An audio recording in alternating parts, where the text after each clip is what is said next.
Trois choses à retenir dans le sixième budget qui a été présenté par Éric Girard, c'est le budget 2024-25 à Québec. La première chose, c'est qu'on annonce un déficit record de 11 milliards de dollars pour l'exercice actuel. Jamais dans l'histoire du Québec, on aura annoncé un déficit aussi important. 11 milliards, ça frappe les esprits. Ce qui frappe les esprits également, c'est qu'on reporte à plus tard l'équilibre budgétaire 2029-2030. La deuxième chose, c'est qu'il n'y a pas d'austérité dans ce budget. On augmente les investissements en santé et dans les services sociaux. On augmente les investissements en éducation, dans l'enseignement supérieur.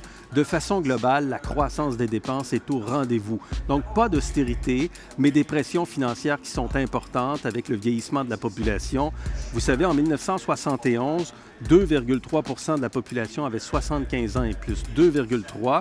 En 2041, ce sera presque 16 % de la population qui aura 75 ans et plus.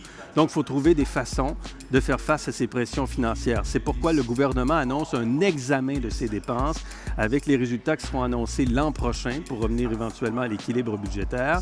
On demande également 1 milliard d'efficacité aux différentes entreprises du gouvernement et 1 milliard de réduction dans les crédits d'impôt, notamment dans le secteur des technologies pour les entreprises. Je vous mentionne que les conventions collectives, les ententes qui ont été conclues et les prochaines qui s'en viennent, parce qu'il y a toujours des négociations, vont coûter annuellement 3 milliards de dollars de plus que prévu dans la mise à jour de l'automne dernier pour le gouvernement du Québec. Et la troisième chose, c'est qu'il n'y a pas grand-chose d'autre finalement dans ce budget qui a été présenté aujourd'hui.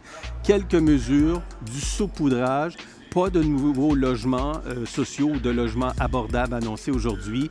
La fin du programme Rouler vert en 2027, cette subvention qu'on vous envoie à l'achat d'un véhicule électrique. Et également une hausse d'un peu plus de 10 % des prix sur la cartouche de cigarettes. Donc, on revient encore une fois avec une hausse des taxes sur le tabac. Mais on retiendra un chiffre cette année, déficit de 11 milliards de dollars.